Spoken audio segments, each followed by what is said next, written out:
Hello everyone, स्वागत है आप सभी का अक्षर एकेडमी के ऑनलाइन प्लेटफॉर्म पे।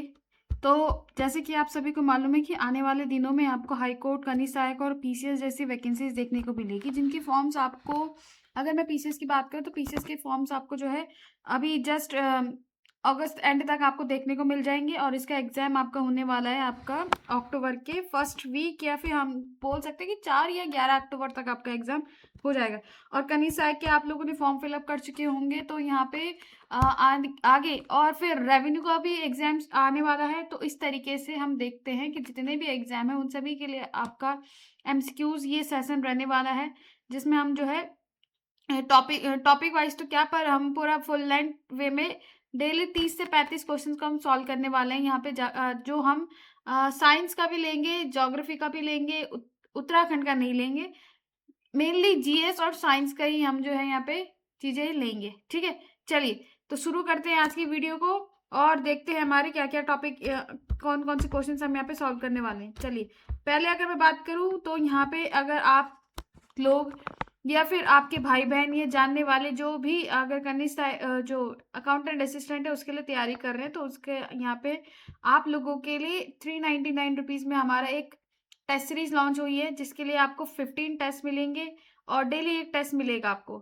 डेली एक टेस्ट मिलेगा। और ये जो है लगभग 15 डेज का आपका पूरा प्लान रहने वाला है। 15 डेज 15 टेस्ट कंप्लीट प्रैक्टिस होगी। और इससे रिलेटेड अधिक जानकारी के लिए आप लोगों को हमारा टेलीग्राम चैनल ज्वाइन करना है, जो कि आपका अक्षर एकेडमी है ना।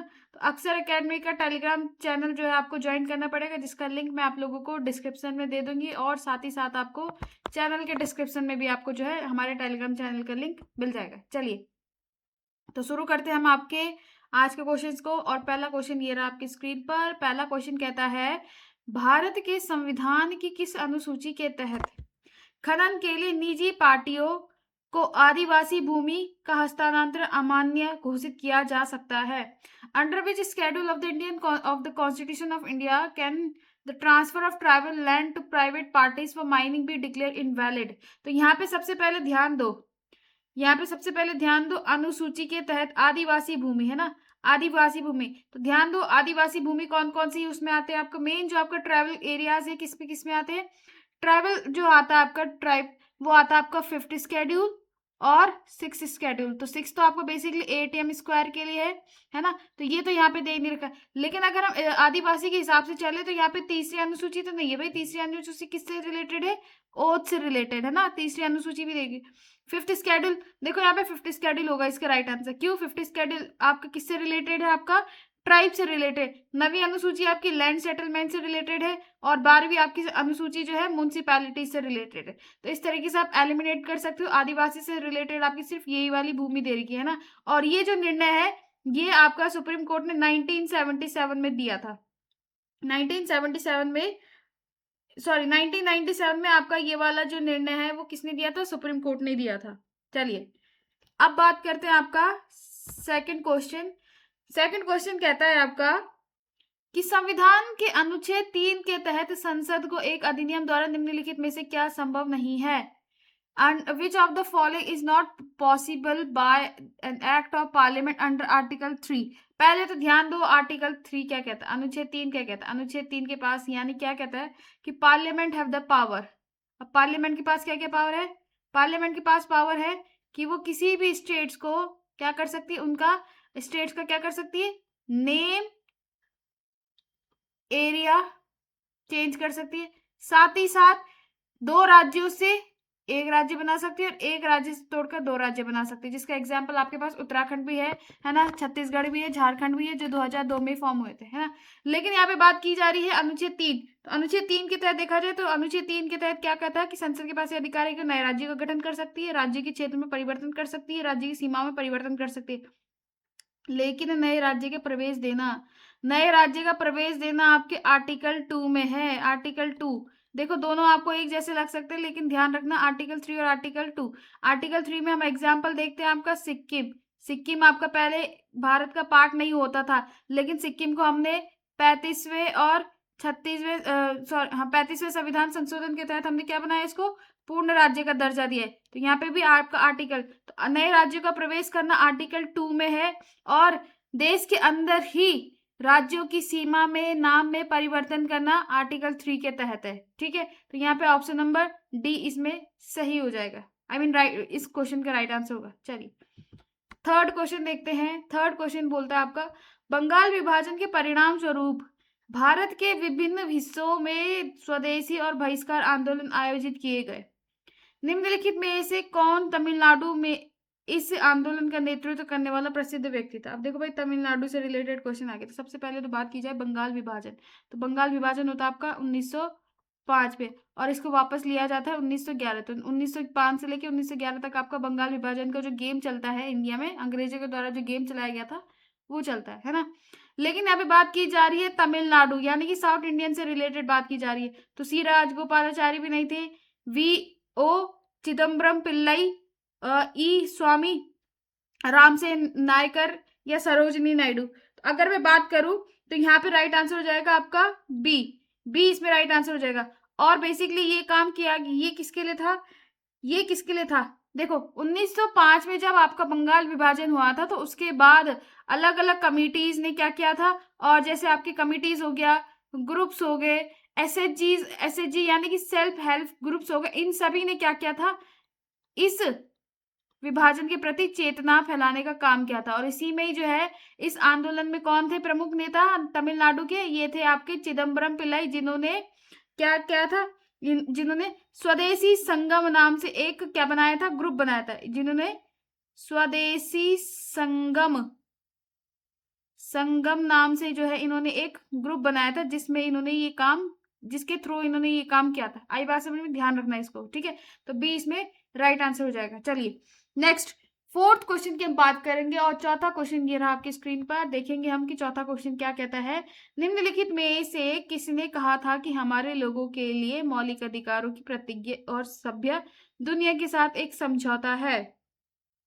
यानी कि who among the following said a pledge to our people and a pact with the civilized world regarding fundamental rights? Jawaharlal Nehru, Bhimrao Ambedkar, Rajendra Prasad, Radha Krishnan. तो कौन थे इसमें? राधा कृष्णन जो है, इन्होंने क्या कहा था कॉन्स्टिट्यूएंट असेंबली में, जो आपकी संविधान सभा है, कॉन्स्टिट्यूएंट असेंबली में इन्होंने ये बात कही थी। ठीक है, कि संविधान सभा में इन्होंने ये बात कही थी कि मौलिक अधिकार हमारे लोगों के लिए एक प्रतिज्ञा और सभ्य दुनिया के साथ एक क्या है, समझौता है। ठीक है, चलिए आगे बात करते हैं फिफ्थ क्वेश्चन की। फिफ्थ क्वेश्चन ये रहा आपके सामने। फिफ्थ क्वेश्चन क्या कहता है, भारतीय संविधान के अनुच्छेद 51 अ के प्रावधानों के तहत प्रयुक्त शब्द पालन एवं सम्मान किससे संबंधित है? Under article 51A the constitution of India the word to abide by the respect are related to which of the following? किससे रिलेटेड है? किससे रिलेटेड है? तो यहाँ पे किससे रिलेटेड है भाई? ये आपके है संविधान से। पहली बात तो ध्यान रखिए कि 51A पार्ट किसके अंतर्गत आता है? ये पार्ट 4 के अंतर्गत आता है, जिसमें आपका क्या है 51A में फंडामेंटल ड्यूटीज दे रखी है, और फंडामेंटल ड्यूटीज किसने दी? आपकी कॉन्स्टिट्यूशन ने दे रखी है। और ध्यान रखिए कि पार्ट 4 में एक और चीज आती है, और वो आता है आपका DPSP, director principle of state policies, भी आपके इसके अंतर्गत आते हैं। तो ध्यान रखना कि पालन एवं सम्मान किसके तहत आता है, किससे संबंधित है? संविधान से संबंधित है। संप्रभुता नहीं होगा, भारत की एकता अखंडता भी नहीं होगा, परंपरा भी नहीं होगा। आई बात समझ में? चलिए सिक्स क्वेश्चन की हम बात करते हैं। क्यों? अब देखो ये इसलिए है ना, क्योंकि आपके संविधान की पालन एवं सम्मान, पालन और सम्मान किसका करना है हमें? सबसे पहली बात तो ये आता है कि किसका करना है। तो भाई आपका 51A में ही आपका एक फंडामेंटल ड्यूटी है to abide constitution, to abide constitution, यानी कि संविधान का हमें क्या करना है? जो आपका संविधान है इसका हमें सम्मान भी करना है, और जो ये प्रोविजन देते हैं, इसमें संविधान में जो प्रोविजन दे रखे उनको हमें पालन भी करना है। ठीक है, क्या आपको सोवरेनिटी पालित करनी है? क्या आपको सोवरेनिटी का सम्मान करना है, लेकिन सोवरेनिटी पालन नहीं करनी है।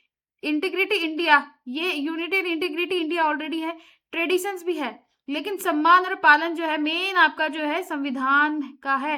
क्योंकि ट्रेडिशन हो गया, यूनिटी इंटीग्रिटी हो गया, सोवरेनिटी हो गई, सब किसी ने दिए? संविधान ने दे दिए। तो सर्वोच्च कौन हो जाएगा? आपका संविधान। क्लियर? तो यहाँ पे फिफ्थ का आंसर हो जाएगा आपका ए। आगे बात करते हैं सिक्स्थ कहता है आपका अनुच्छेद 266 के तहत निधि से धन निकासी की प्राधिकरण कहाँ से आना चाहिए? Under article 266 authorisation for withdrawal of money from fund should be come from. तो सबसे पहली बात की जाए तो आर्टिकल 266 के अंतर्गत आता है आपका, आर्टिकल 266 आता है आपके पार्ट 12। और पार्ट 12 क्या कहता है आपका? पार्ट 12 क्या कहता है? फाइनेंस, यानी कि financial relation between centre and state, ये आपका पार्ट 12 कहता है ना। और पार्ट 12 में ही आपका 266 क्या कहता है कि भाई जो आपका पैसा है, निधि है, वो जो निधि है कौन सी निधि, मतलब जो धन की निकासी है वो कौन सी निधि से होगी, यानी कि किसको है, किसको अधिकार है, वो पार्लियामेंट को है। यहाँ पे आपको पता है कि आपके पास 3 प्रकार के आपके अकाउंट होते हैं, यानी कि एक होता है आपका पब्लिक अकाउंट, पब्लिक, दूसरा कंसोलिडेटेड अकाउंट, और तीसरा होता है आपका कॉन्टेंजेंसी अकाउंट, है ना। आकस्मिक निधि, सिंचित निधि, आकस्मिक निधि और लोक लेखा निधि। तो ये आपके 3 प्रकार के अकाउंट है, और इनमें जो है अगर देखा जाए तो धन की निकासी के लिए वो है, फंड निकालने का अधिकार किसको है? पार्लियामेंट को है। क्लियर? चलिए 7 की बात करते हैं। 7वां प्रश्न आपका क्या कहता है?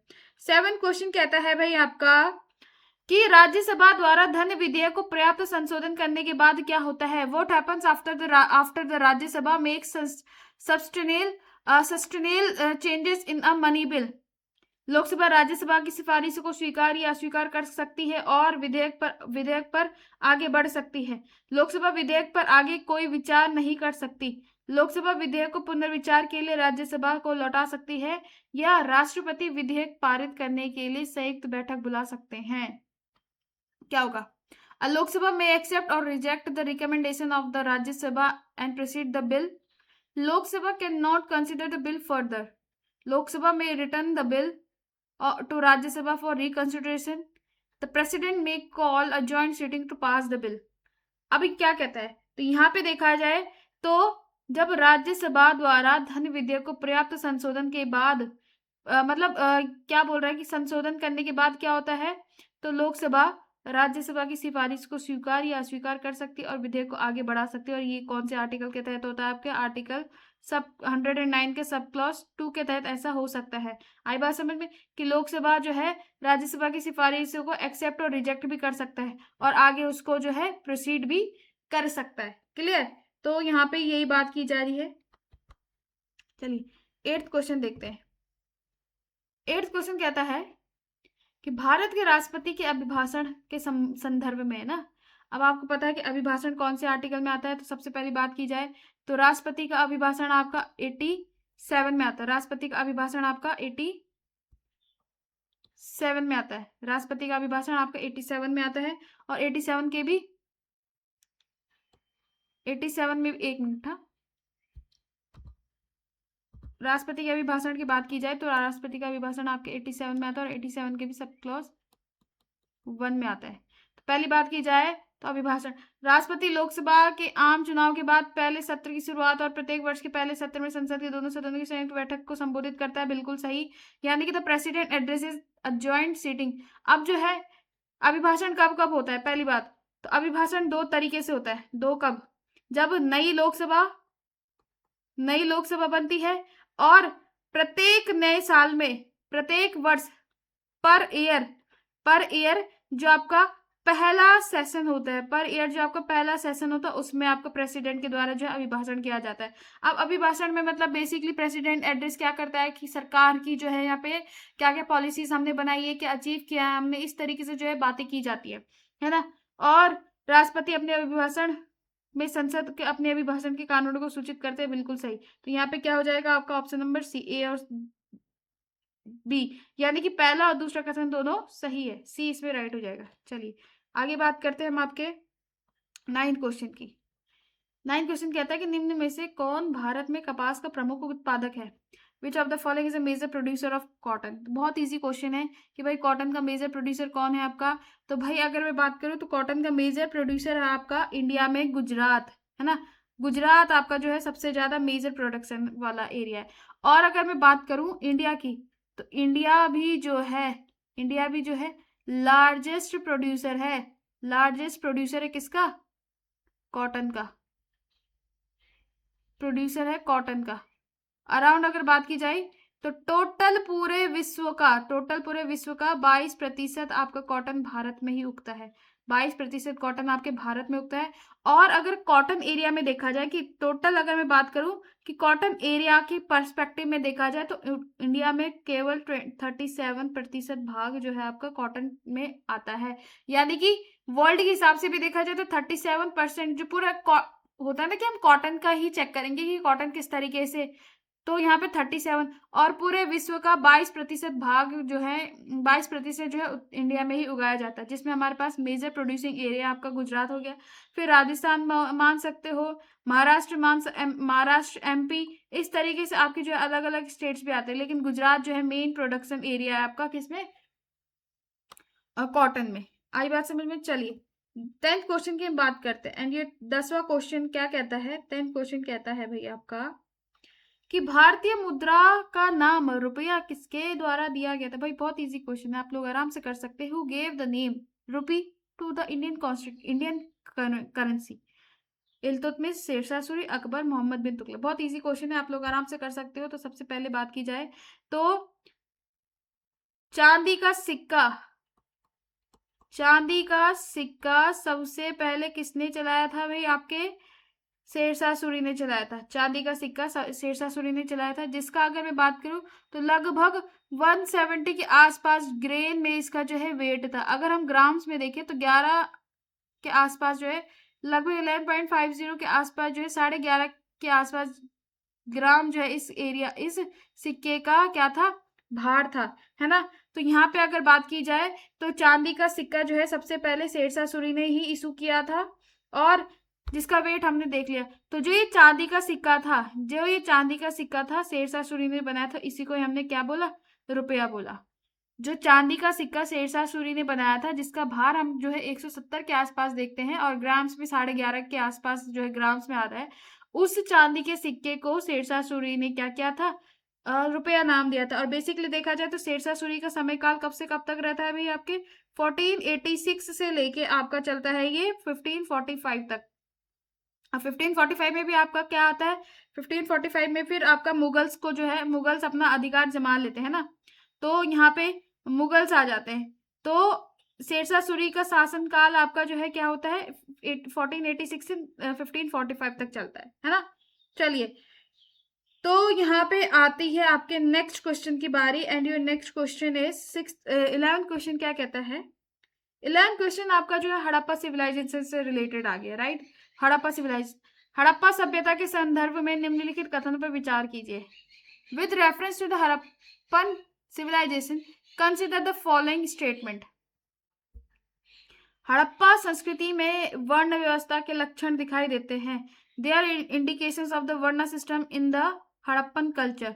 लिंग पूजा की प्रथा हड़प्पा काल से प्रारंभ हुई थी। द प्रैक्टिस ऑफ लिंग पूजा, लिंग worship originated during the Harappan period. बिल्कुल सही। तो दूसरा पॉइंट तो आप लोगों को सही लग रहा है कि भाई लिंग पूजा जो है आपकी हड़प्पा सिविलाइजेशन के समय से ही चली आ रही है। दूसरा, हड़प्पा संस्कृति में वर्ण व्यवस्था के लक्षण दिखाई देते हैं। भाई बिल्कुल दिखाई देते हैं, क्योंकि यहाँ पे कैसे वर्ण व्यवस्था, कैसे, दो तरीके से, 2 दुर्गों में था ना हड़प्पा सिविलाइजेशन बसा हुआ। अब कैसे, एक तरफ तो कुलीन वर्ग और एक तरफ होता था आपके शासक वर्ग। तो 2 तरीके से आप लोग जो है हड़प्पा सिविलाइजेशन में, 2 जो आपका दुर्ग यानी कि जो आपकी सिटी है वो 2 तरीके से डिवाइडेड थी, एक तरफ कुलीन और एक तरफ शासक वर्ग, है ना। तो यहाँ पर से हम बोल सकते हैं कि भाई आपके हड़प्पा सिविलाइजेशन में जो आपका वर्ण सिस्टम है, वर्ण व्यवस्था है, उसके भी लक्षण दिखाई पड़ते हैं। चलिए आगे 12वें प्रश्न की बात करते हैं। 12वां प्रश्न कहता है आपका, वैदिक संस्कृति के संदर्भ में निम्न में से कौन सा कथन सही नहीं है, I mean गलत है। The family was patriarchal during the period. Child marriage was prevalent during this period. Goddess Usha and Aditi were worship during this periods. फिर अगर देखा जाए, spies were hired to maintain order and society. इस काल में परिवार पितृसत्तात्मक था। इस काल में बाल विवाह प्रचलित था। उषा और अदिति जैसे देवियों की पूजा की जाती थी। समाज में व्यवस्था बनाए रखने के लिए जासूस नियुक्त किए जाते थे। अगर मैं बात करूं तो परिवार पितृसत्तात्मक भी था, पैट्रियार्चल सोसाइटी थी यहाँ पे, और आज भी हमारे यहाँ सोसाइटी कैसी है, पैट्रियार्चल ही है। है ना। इस काल में बाल विवाह का प्रचलन था? नहीं भाई, इस काल में बाल विवाह का प्रचलन नहीं था, तो ये वाला ऑप्शन गलत हो जाएगा। अगर बात की जाए तो बाल विवाह नहीं थी। अगर हम मोटा मोटा देखें तो लगभग जो 16 या 17 के साल जो है क्या थे आपके विवाह की उम्र थी, तो बाल विवाह इस एज में नहीं होता था। बाकी उषा और अदिति की पूजा की जाती थी और समाज में व्यवस्था बनाए रखने के लिए स्पाइक्स यानी कि जासूसों की भी नियुक्ति की जाती थी। लेकिन बाल विवाह का प्रचलन इस वैदिक संस्कृति के टाइम पे नहीं था। आप लोगों ने वैदिक काल और ऋग्वैदिक काल पढ़ा होगा तो आपने देखा होगा कि इसमें ये चीजें हैं। चलिए 13 क्वेश्चन हम पढ़ते हैं। 13 क्वेश्चन कहता है आपका, 6ठी शताब्दी ईसा पूर्व की आर्थिक स्थिति के संदर्भ में निम्नलिखित कथनों पर विचार कीजिए। लोहे के फल वाले हल का प्रयोग उपमहाद्वीप के कुछ भागों तक सीमित था। सिंचाई नहरों के माध्यम से भी की जाती थी। सही कथन चुनिए। With reference to the economic condition of the 6th century BC, consider the following statement. The use of iron plug spears were limited to some parts of the subcontinent. Second point कहता है irrigation was also carried out through canals. तो इसमें देखा जाए तो 13 का क्या right answer होगा? तो यहाँ पे देखा जाए 13 का सी इसमें राइट आंसर होगा। क्यों? क्योंकि लोहे के फल यानी जो फ्लेक्स होते हैं आपके लोहे के फ्लेक्स बेसिकली आपका एक बड़ा पत्थर होता है और उसके कुछ एरिया को काट के जो है क्या बनाया जाता है, नुकीला बनाया जाता है। तो कुछ इस तरीके से ये नुकीले पत्थर बन जाते थे जो कि किसके लिए आते थे? हंटिंग के लिए काम आते थे, यानी शिकार करने के लिए काम आते थे। लेकिन लोहे फल प्रयोग उपमहाद्वीप के कुछ भागों में सीमित था। बिल्कुल, सिंचाई नहरों के माध्यम से भी की जाती थी। हाँ बिल्कुल सही। तो यहाँ पे आपका ऑप्शन नंबर सी सही हो जाएगा। चलिए नेक्स्ट क्वेश्चन देखते हैं। 14 कहता है बौद्ध संघ भिक्षुओं का एक संगठन था। The Buddhist sangha was an organisation of monks जो धम्म के शिक्षक बने, जिसने शिक्षा का प्रचार और सहायता की, जो बंधुत्व की सकारात्मकता में सहायता करता था, जो संकट के समय गरीबों की राहत प्रदान करता था। Who became teachers of Dhamm, which helped in the spread of education, which helped in promoting fraternity, which provided relief to the poor in times of distress. तो यहाँ पे बात की जाए तो बौद्ध संघ भिक्षुओं जो है आपके जो त्रिरत्न थे ना, इनके त्रिरत्न थे। इन त्रिरत्नों में एक इंपॉर्टेंट पॉइंट रहता है कि त्रिरत्न में आपके संघ भी इंपॉर्टेंट थे, जो कि आगे चल के क्या बने? बौद्ध भिक्षु बने, धम्म के शिक्षक बने, है ना। चलिए आगे देखते हैं आपके 15 क्वेश्चन में। 15 क्वेश्चन कहता है भाई आपका कि निम्नलिखित में से कौन मौर्य साम्राज्य का राजकीय प्रतीक था? Following the state emblem of the Mauryan empire, बैल, हाथी, मोर, स्तूप, बुल, एलिफेंट, पिकक और स्तूप। तो 15 में देखा जाए मोर इसके टाइम पे था। अब में बात की जाए तो पहली बात तो मौर्य डायनेस्टी, सबसे पहली बात की जाए तो मौर्य डायनेस्टी कब बनी थी? तो मौर्य डायनेस्टी बनी थी आपकी 321 बीसी में, है ना। 321 बीसी में by the help of Chanakya की हेल्प से बनी थी। और जो आपकी मौर्य डायनेस्टी बनी थी, और इस मौर्य डायनेस्टी का जो फाउंडर है वो कौन था? आपके मौर्य डायनेस्टी का फाउंडर कौन था आपका? Chandragupta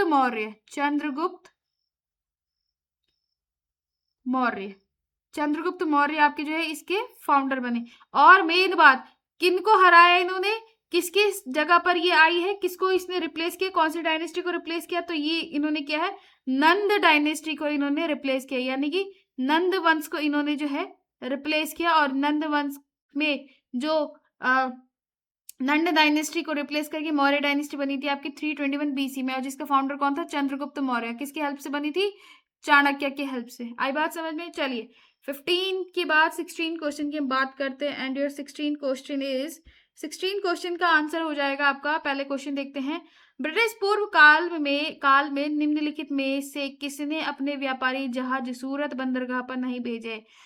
Which of the following did not bring their merchant ships to Surat port in the pre-British period? Portuguese, British, Russian, German, British, Arab, French, Arab। तो यहाँ पे देखा जाए तो पोर्तुगीज हो गया, ब्रिटिश हो गया, डच हो गया,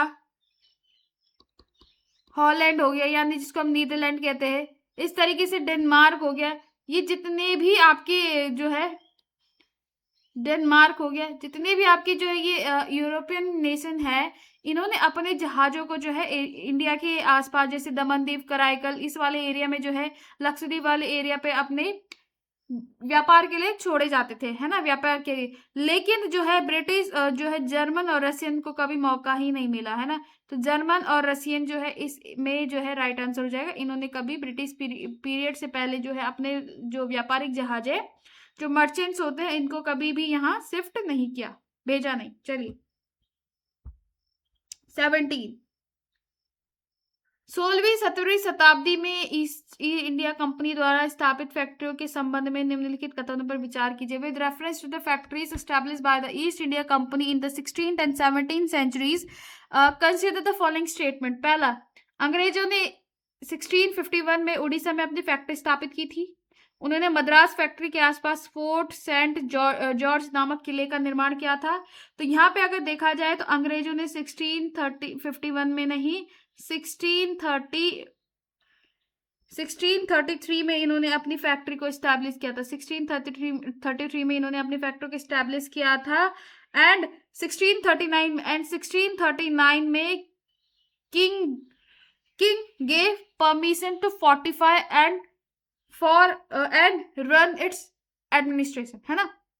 यहाँ पे 1633 में उड़ीसा में इन्होंने अपनी फैक्ट्री को एस्टैब्लिश किया था और 1693 में आपका जो है 1939 होगा, मैंने राइटिंग मिस्टेक कर दी यहाँ पे।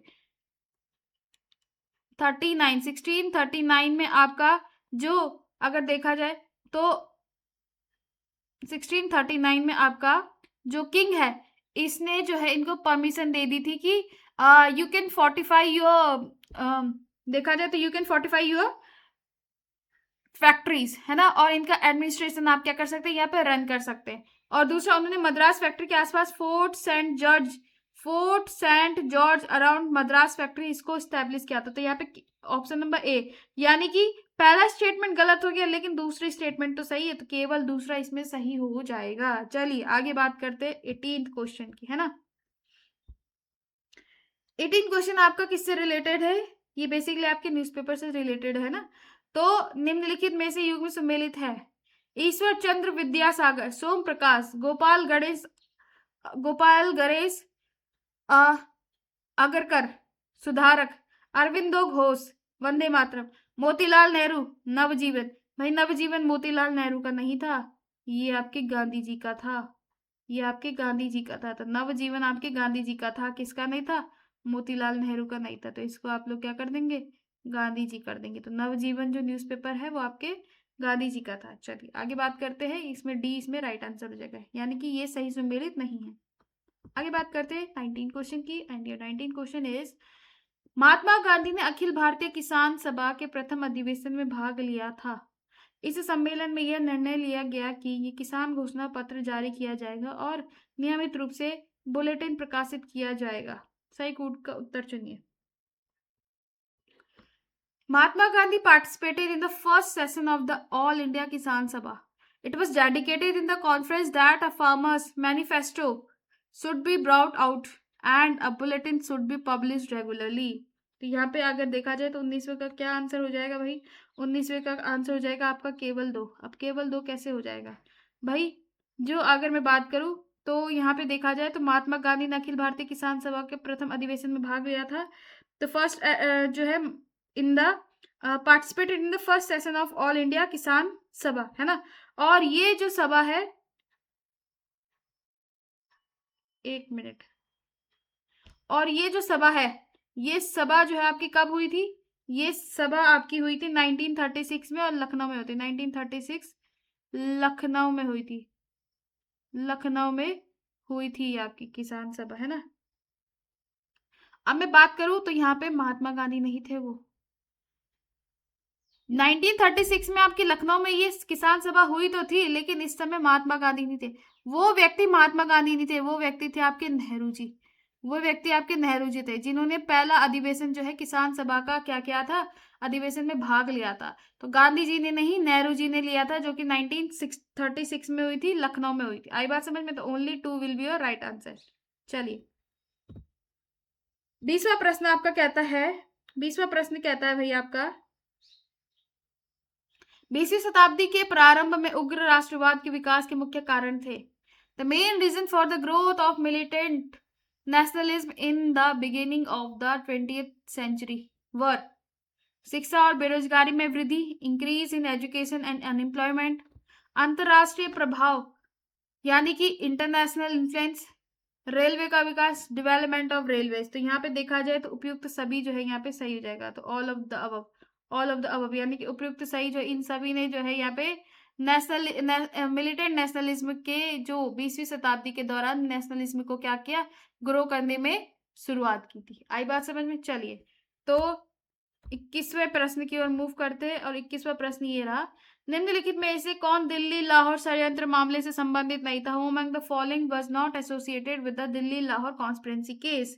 तो कौन थे इसमें? देखो तो सबसे पहले तो दिल्ली लाहौर षड्यंत्र मामला, दिल्ली लाहौर कॉन्स्पिरेसी केस होता है आपके 1912 एडी में, और ये किससे रिलेटेड है आपका?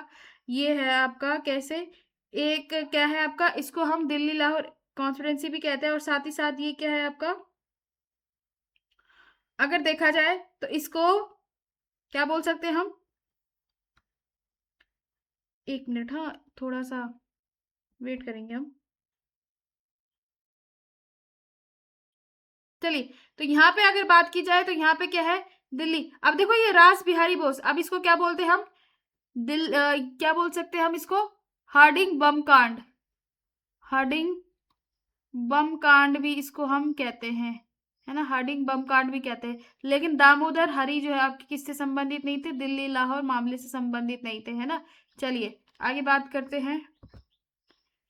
भारतीय संविधान का कौन सा अनुच्छेद राष्ट्रपति को वित्त आयोग की सिफारिशें को संसद के समक्ष रखवाने का प्रावधान करता है? Which article of the Indian constitution provide for the president to cause the recommendation of the finance commission to be laid before parliament? अब देखो आर्टिकल 280, अगर आर्टिकल 280 की बात की जाए तो 280 क्या है आपका? फाइनेंस कमीशन से रिलेटेड है ना, कि फाइनेंस कमीशन, और इसके अध्यक्ष की नियुक्ति कौन करेगा? आपके प्रेसिडेंट के द्वारा अपॉइंट किया जाएगा इसको, है ना। आर्टिकल 281 क्या कहता है? आर्टिकल 281 कहता है आपके कि जो राष्ट्रपति है, राष्ट्रपति को आयोग की सिफारिश से संसद में रखवाने का प्रावधान है। तो इसमें राइट आंसर हो जाएगा आपका आर्टिकल 281। आर्टिकल 281 कहता है कि राष्ट्रपति को वित्त आयोग की सिफारिशों को संसद के समक्ष रखवाने का प्रावधान करता है। आर्टिकल 282 क्या कहता है? आर्टिकल 282 कहता है कि स्टेट और सेंटर क्या कर सकते हैं? अनुदान कर सकते हैं ना, किसके लिए? जो सार्वजनिक कार्य होते हैं उनके लिए क्या किया जा सकता है? स्टेट और फाइनेंस सेंटर जो है अनुदान दे सकते हैं ना, ग्रांट इन एड कर सकते हैं, ग्रांट दे सकते हैं। और यहाँ पे बात की जा रही है आर्टिकल 283। आर्टिकल 283 क्या कहता है आपके? जो आपके अकाउंट्स होते हैं, ये जो आपके सरकारी अकाउंट्स होते हैं, यानी कि कंसोलिडेटेड फंड, सिंचित निधि, इस तरीके के जो अकाउंट्स होते हैं इनकी क्या करना? इनको प्रोटेक्ट करना, इनको प्रोटेक्ट करना, ये सब इसमें कहता है। तो आर्टिकल 281 जो है क्या कहता है कि वित्त आयोग की सिफारिशों को संसद के सामने रखवाने का प्रावधान करता है। चलिए 22nd क्वेश्चन की हम बात करते हैं। कथन देकर राज्य निर्वाचन आयोग एक संवैधानिक प्राधिकरण है। भारत का निर्वाचन आयोग ग्रामीण स्थानीय निकायों के चुनाव को देखरेख करता है। देखो कथन ए तो सही है कि राज्य निर्वाचन आयोग एक संवैधानिक प्राधिकरण है ना, लेकिन यहाँ पे बात की जा रही है राज्य निर्वाचन आयोग की, और कथन जो है कारण, यानी कारण भारत का निर्वाचन आयोग ग्रामीण निकाय के चुनाव देखरेख करता है। भाई कारण तो अपने आप में गलत हो गया है ना, कारण कैसे गलत हो गया? भारत का निर्वाचन आयोग नहीं होगा यहाँ पे, जो ग्रामीण स्थानीय जो लोकल बॉडीज है, लोकल बॉडीज का जो चुनाव करवाने का अधिकार है, यानी कि अधिकार तो क्या है, लेकिन चुनाव का कराने का जो प्रावधान है वो किसका है? स्टेट कमीशन को, स्टेट इलेक्शन कमीशन के पास ये प्रोविजन है कि वो क्या कर सकते हैं? लोकल बॉडीज का चुनाव कराता है। भारत का निर्वाचन आयोग केवल लोकसभा, विधानसभा, राष्ट्रपति, उपराष्ट्रपति, इस तरीके के चुनाव को करवाता है। तो यहाँ पे अगर देखा जाए 23 का, तो 23 का क्या हो जाएगा? ए सही है लेकिन आर गलत है। यहाँ पे तो सही व्याख्या का पॉइंट बनता ही नहीं है, यहाँ पे तो आर खुद से ही गलत हो गया है। चलिए 24, आपातकाल की उद्घोषणा को संसद के दोनों सदनों द्वारा कितने समय के भीतर अनुमोदित किया जाना आवश्यक है? Within how much time must a proclaim of emergency be approve by both houses of parliament? तो यहाँ पे बात की जाए तो यहाँ पे एक चीज ध्यान रखना, सबसे पहले अगर देखा जाए तो ये प्रोविजन था आपका 60 डेज का, 60 डेज यानी कि 2 मंथ। लेकिन 44वें संविधान संशोधन 1978 के बाद ये जो प्रोविजन है 2 महीने का प्रोविजन क्या कर दिया, अब 30 डेज कर दिया, इसको कर दिया हमने 30 डेज यानी कि 1 मंथ कर दिया है। आई बात समझ में? तो यहाँ पे राइट आंसर हो जाएगा विद इन 60 डेज, यानी कि जो आपका आपातकाल की उद्घोषणा को संसद के दोनों सदनों से, जब आपातकाल की उद्घोषणा होती है तो उसके बाद संसद के दोनों सदनों से उस विधेयक को 30 दिन के अंदर अंदर पारित होना पड़ेगा, है ना। तो ये आपका कंडीशन है कि पहले जो ये 60 डेज था, 60 डेज था, अब जो है यहाँ पे क्या कर दिया, 44वें संविधान संशोधन के बाद इसको जो है 30 दिन कर दिया है, 1 महीना कर दिया है। आई बात समझ में? चलिए आगे बात करते हैं। नेक्स्ट 25 क्वेश्चन क्या कहता है, चार्टर अधिनियम 1813 के संबंध में निम्नलिखित कथनों पर विचार कीजिए। अब जो 1813 में जो आपका एक्ट आया था, एक्ट ऑफ, है ना, एक्ट आया था आपका 1813 में, किसके अंतर्गत आया था ये, कंपनी रूल के अंतर्गत, है ना। कंपनी रूल जब हमारे इंडिया में चल रहा था, कंपनी रूल के अंदर आया था, जिसमें ये प्रोविजन था। इसमें कई सारे प्रोविजन थे, जिसमें से 2 प्रोविजन तो दे रखे। अब इन 2 प्रोविजन में हमने देखना है कि क्या क्या प्रोविजन दे रखे। सबसे पहले देखा जाए तो यहाँ पे क्या कहता है, इसने भारत में ईस्ट इंडिया कंपनी के व्यापारिक एकाधिकार को समाप्त कर दिया, सिवाय चाय और व्यापार, चाय के व्यापार और चीन के साथ व्यापार। बिल्कुल सही। यहाँ पे जो है आप लोग देख सकते हैं कि कंपनी का जो है यहाँ पे क्या हो गया था, ट्रेड मोनोपोली जो चल रही थी, ट्रेड मोनोपोली चल रही थी, इनकी जो व्यापारिक एक अधिकार चल रहा था कंपनी का, ईस्ट इंडिया कंपनी का, वो अब क्या हो गया, एंड हो गया। अब क्या कर दिया इन्होंने कि अलग अलग जो कंपनीज है वो भी भारत के साथ व्यापार करेगी। लेकिन इस बीच अंग्रेजी कंपनी के जो सदस्य थे, मेंबर्स, इन्होंने कहा कि भाई हम तुम्हारा काम सारा समय समय पर कर रहे हैं, तो इसके लिए हमें कुछ ना कुछ तो रियायत देनी पड़ेगी। तो यहाँ पे वहां ब्रिटिश पार्लियामेंट ने कहा कि जो तुम्हारा चाय के साथ व्यापार चल रहा और चीन के साथ व्यापार चल रहा, उस पर तुम्हारे क्या रहेगी, मोनोपोली रहेगी, उस पर तुम्हारा एक अधिकार रहेगा। उसके चाय और चीन के साथ जो तुम्हारा व्यापार चल रहा है, उस पर कोई और कंपनी व्यापार नहीं करेगी सिवाय तुम्हारे, है ना। ये तो दूसरा, इसने कंपनी द्वारा अधिकृत भारतीय क्षेत्र पर ब्रिटिश क्राउन का संप्रभुता सुदृढ़ की। बिल्कुल सही। यह इस एक्ट ने ये बोला कि भाई जो भारत में जो ब्रिटिश कब्जा है उस पर और मजबूती साधी। और दूसरा आप लोग इसमें और प्रोविजन क्या पढ़ते हो, ईसाई मिशनरी यानी कि जो धर्म प्रचारक है वो भी आए। साथ ही साथ 1 लाख रुपए का खर्चे का प्रावधान भी किया गया था, किस पे, शिक्षा पर। इस तरीके से और प्रोविजन किए गए थे। तो यहाँ पे 1 और 2 दोनों सही है, तो यहाँ पे ऑप्शन नंबर सी सही हो जाएगा, यानी कि 1 और 2 दोनों सही है। आई बात समझ में? चलिए 26 क्वेश्चन तो मुझे इजी लग रहा है, आप लोगों को देखना है। चलिए आप सॉल्व करते हैं इसको। 26 क्या कहता है, इनको जो है हमें 1 बाय 1 करके अरेंज करना है। सबसे पहले उद्देश्य प्रस्ताव कब हुआ था, 13 दिसंबर 1946 को उद्देश्य प्रस्ताव हुआ था। संघ के राष्ट्रीय ध्वज को अपनाना कब अपनाया गया था भाई, संघ का राष्ट्रीय ध्वज अपनाया था आपके 22 जुलाई 1947 को। संविधान को अपनाना 29 नवंबर 1949।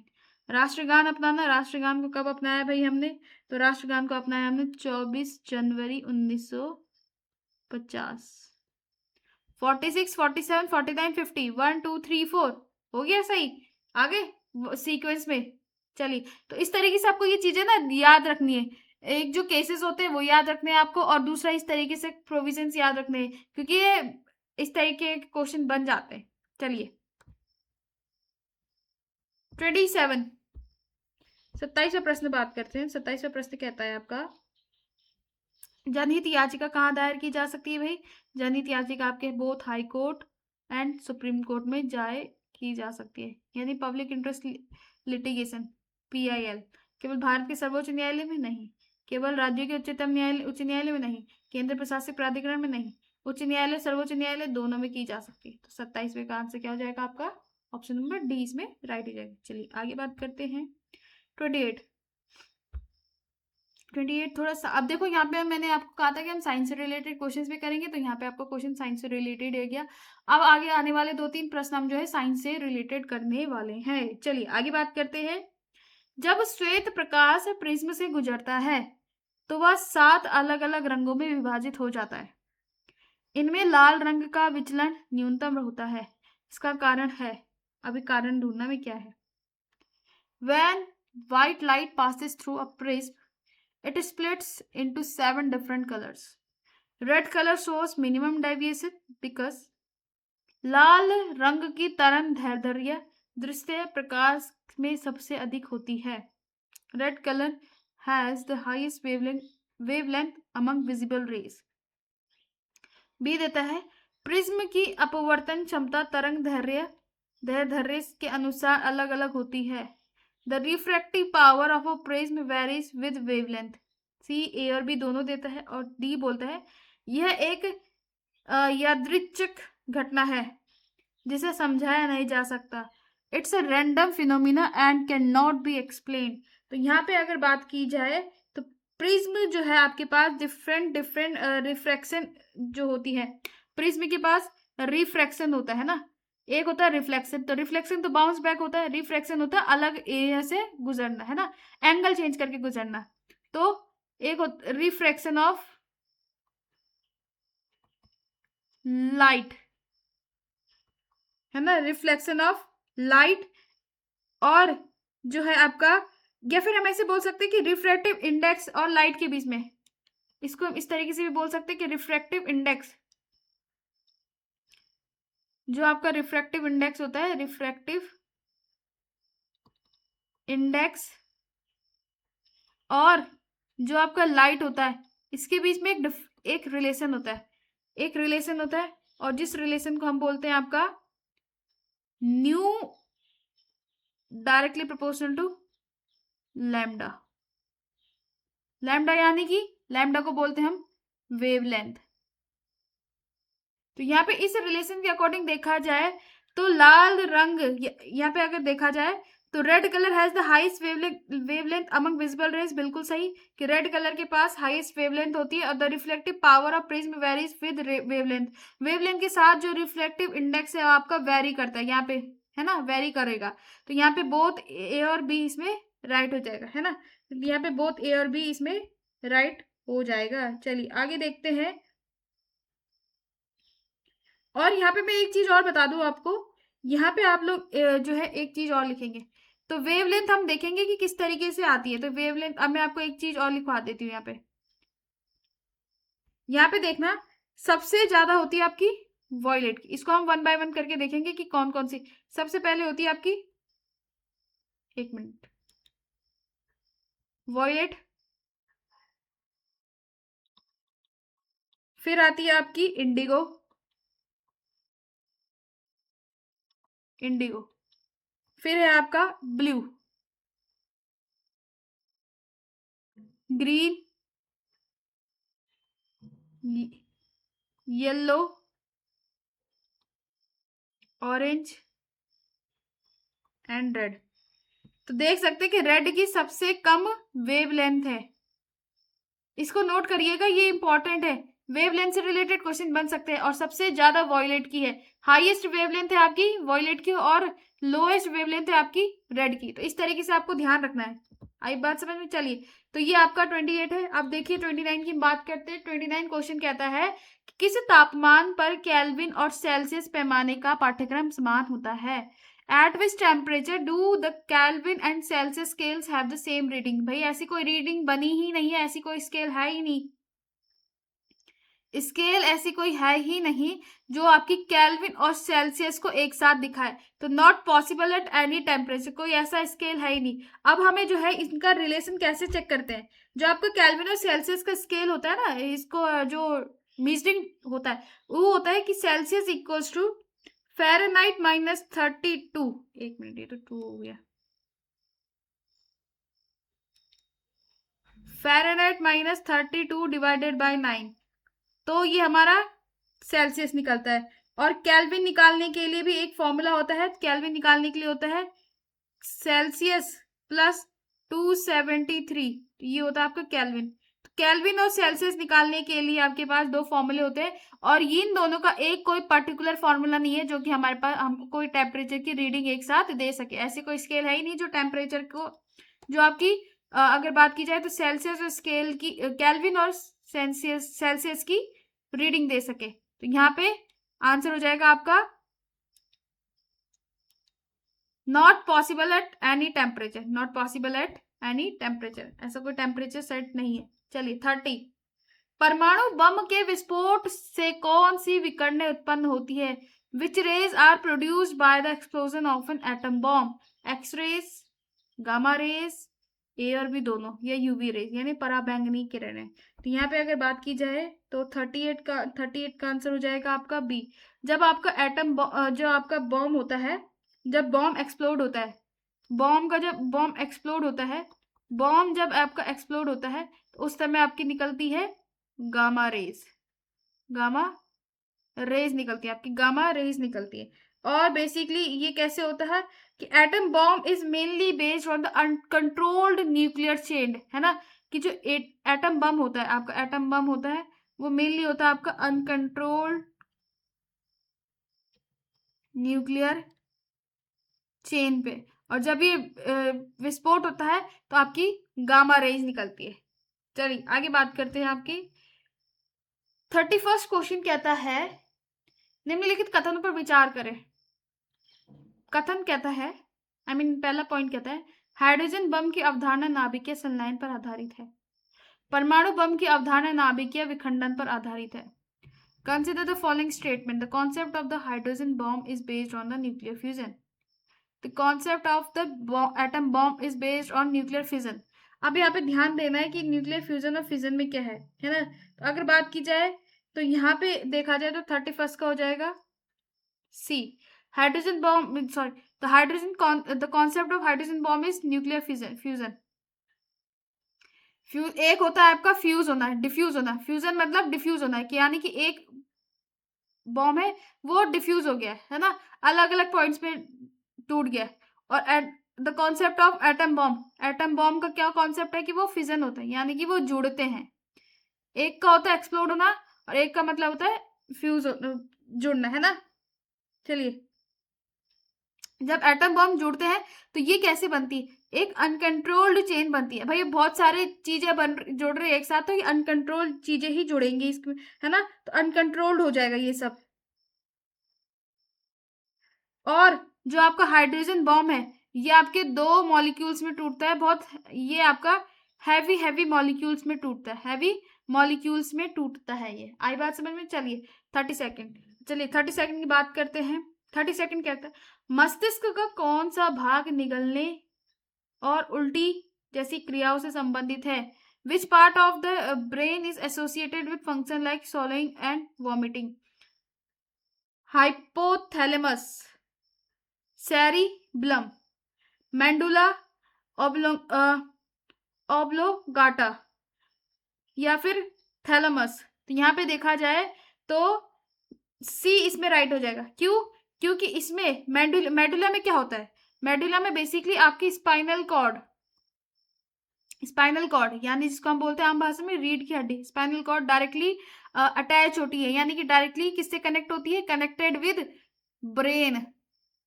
With brain. और ब्रेन जो है आपकी सिग्नल्स देता है ना। तो इस तरीके से ध्यान रखना कि मेडुला, और याद रखना कि मेडुला वो एरिया हो गया, मेडुला मतलब कि जिसपे आपकी जो स्पाइनल कॉर्ड है यानी कि रीढ़ की हड्डी सीधा किससे जुड़ी हुई होती है? ब्रेन से जुड़ी होती है। तो इसमें राइट आंसर क्या हो जाएगा आपका? सी। और यही आप, और इस तरीके से देखा जाए तो अगर मैं बात करूं तो ये मेडुला ही जो है आपकी वॉमिटिंग और सोलोइंग से एसोसिएट करती है। तो एसोसिएटेड भी है इससे, इसी से रिलेटेड है। इसका फंक्शन क्या होता है? मेडुला का फंक्शन ही होता है सोलोइंग और वॉमिट करवाना इन द सेंस की सिग्नल्स देना। चलिए नेक्स्ट हम बात करते हैं आपका 33, निम्नलिखित में से कौन सा कथन सही नहीं है? Which of the following statement is not correct? पहला बोलता है विटामिन B12 को में कोबाल्ट होता है और यह आरबीसी के निर्माण में सहायता करता है। Vitamin B12 contains cobalt and helps in the formation of RBCs. Enzymes के निर्माण के लिए प्रोटीन आवश्यक है। Protein is required for the formation of enzymes. मानव शरीर में अतिरिक्त ग्लूकोज स्टार्च के रूप में संग्रहित होता है। Excessive glucose in the human body is stored in the form of starch. Chlorophyll में मैग्नीशियम परमाणु उपस्थित होता है। Magnesium atom is present in chlorophyll. तो देखा जाए B12 कोबाल्ट होता है और ये आरबीसी के निर्माण में सहायता करता है। सही बात है। एंजाइम्स के निर्माण के लिए प्रोटीन आवश्यक है। बिल्कुल सही बात है। एंजाइम्स के लिए प्रोटीन जरूरी होता है। लेकिन ध्यान रखना ये सी गलत है। मानव शरीर में अतिरिक्त ग्लूकोज स्टार्च के रूप में नहीं होता स्टोर। वो होता है आपका, अगर मैं बात करूं तो ये ग्लाइकोजीन के रूप में जो है स्टोर होता है। तो ग्लाइकोसीन के रूप में। तो यहाँ पे देखना लिखना भी है, इंपॉर्टेंट ध्यान रखना है कि एक्सेसिव अमाउंट का जो ग्लूकोज होता है वो आपकी ह्यूमन बॉडी में स्टार्च के रूप में नहीं, ग्लाइकोसीन के रूप में जो है स्टोर्ड होता है। और क्लोरोफिल में मैग्नीशियम परमाणु उपस्थित होते हैं। बिल्कुल सही बात है। तो यहाँ पे डी ऑप्शन गलत हो जाएगा। चलिए आज की क्लास का सेकंड लास्ट क्वेश्चन रहने वाला है, इंसुलिन क्या है। तो इंसुलिन क्या है, एक तरीके से आपका क्या है, इंसुलिन क्या है, विटामिन है, हार्मोन है, या फिर एंजाइम्स है, या लिपिड है। तो इंसुलिन बेसिकली एक आपका हार्मोन है जो इसका काम, जो आपका एक इंसुलिन क्या है, एक मेनली प्रोटीन चेन है।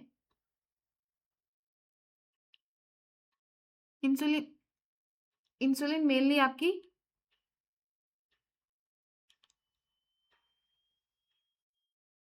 प्रोटीन चेन है, प्रोटीन चेन है जिसमें आपके 51 अमीनो एसिड्स होते हैं।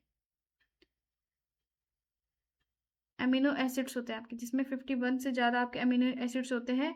एक इंसुलिन मॉलिक्यूल होता है, एक इंसुलिन मॉलिक्यूल होता है, उसमें 51 से ज्यादा अमीनो एसिड स्टोर्ड होते हैं। ये ध्यान रखना, अमीनो एसिड स्टोर्ड होते हैं।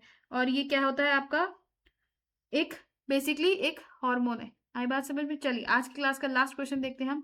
आज की क्लास का लास्ट क्वेश्चन है, और आपकी आज की क्लास का लास्ट क्वेश्चन कहता है कि निम्नलिखित में से किसे कृत्रिम बुद्धिमत्ता का जनक माना जाता है। Who among the following considered the father of artificial intelligence.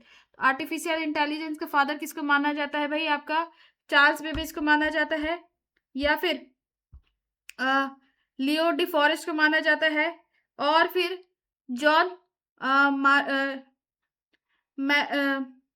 McCarthy को बोला जाता है, या फिर JP एकार्थ को बोला जाता है। कृत्रिम बुद्धिमत्ता का जो जनक है उसको बोला जाता है चार्ल्स बेबेज को। आई बात समझ में। तो यहाँ पे आपका जो है आज की क्लास के 35 क्वेश्चन हम कंप्लीट कर चुके हैं। आज की क्लास के हमने 35 क्वेश्चन कंप्लीट कर चुके हैं। अब जो है आप लोगों को आगे ऐसी मेरे साथ सहयोग बनाना है, और कल से हम, आज से तो आपकी ये सीरीज स्टार्ट हो चुकी है, कल भी हम आपको ऐसे ही MCQs के साथ मिलेंगे। तो तब तक के लिए जय हिंद, जय Bharat, Vande Mataram, God bless you all.